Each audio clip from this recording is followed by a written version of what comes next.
21 ವರ್ಷ ದಾಟಿ 22 ವರ್ಷ ಕಂಪ್ಲೀಟ್ ಆದ್ರೂ ಇನ್ನೂ ಪ್ರೀತಿ ಪ್ರೇಮ ಆಗಿಲ್ಲ, ಇನ್ನು ಸಿಂಗಲ್ ಆಗಿದೀವಿ ಅಂತ ಕೊರಗ್ತಿರೋ ಪ್ರತಿಯೊಬ್ಬ ಗಂಡೈಗಳು ಇದನ್ನ ಕೇಳಿ. ಜೀವನದಲ್ಲಿರೋ ಕಷ್ಟಗಳನ್ನೇ ಎದುರಿಸಕ್ಕಾಗ್ತಿಲ್ಲ ನನಗೆ ಅಂತದ್ರಲ್ಲಿ ಒಬ್ಳು ಬರ್ತಾಳೆ. ಆ ಕಡೆ ಈ ಕಡೆ ಅಲ್ಲಾಡ್ತಿರೋ ನನ್ನ ಜೀವನದಲ್ಲಿ ಪ್ರೀತಿ ಪ್ರೇಮ ಅಂತ ಹೇಳ್ತಾಳೆ.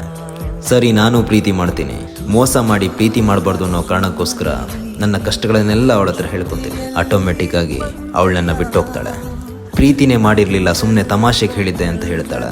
ನಿಜ, ಅವಳು ಹುಡುಗಿ, ಅವಳಿಗೆ ಮರೆಯೋಕ್ಕೆ 2 ಸೆಕೆಂಡ್ ಸಾಕು. ಆದರೆ ಏನು ಮಾಡೋದು, ನಾವು ಗಂಡೈಕ್ಳು, ನಮ್ಮ ಹಾರ್ಟ್ ತುಂಬ ವೀಕು. ಒಂದ್ಸಲ ಅಡಿಕ್ಟ್ ಆದರೆ ಬಿಟ್ಕೊಡಕ್ಕೆ ಮನಸ್ಸೇ ಬರಲ್ಲ. ವಿಪರ್ಯಾಸ ಏನು ಅಂದರೆ, ಮಾಡಿದ 4 ತಿಂಗಳು ಪ್ರೀತಿಗೆ 4 ವರ್ಷ ಕೂರ್ಗಿದ್ದೀನಿ. ಅದಕ್ಕೆ ಹೇಳ್ತಾ ಇದ್ದೀನಿ, ಹುಡುಗರು ದಯವಿಟ್ಟು ನಿಮ್ಮ ಗೋಲ್ಸ್ನ ನೋಡ್ಕೊಳ್ಳಿ. ಹುಡುಗರಿಗೆ ರಿಚೆಸ್ಟ್ ಪರ್ಸನ್ನ ನೋಡಿ ಮದುವೆ ಆಗ್ಬೋದು, ಆದರೆ ಒಂದು ಹುಡುಗಿನ ಮದುವೆ ಆಗಬೇಕು ಅಂದರೆ ಮನೆಯವರು ಬ್ಯಾಕ್ಗ್ರೌಂಡ್, ಕೆಲಸ, ದುಡ್ಡು, ಆಸ್ತಿ ಅಂತ ಕೇಳ್ತಾರೆ. ನೆನ್ಪಿಟ್ಕೊಳ್ಳಿ, ಇದು ನಿಮ್ಮ ಲೈಫ್ ನಿಮ್ಮ ಕೈಯಲ್ಲಿದೆ. ಜೈ ಜೈ ಶ್ರೀರಾಮ್.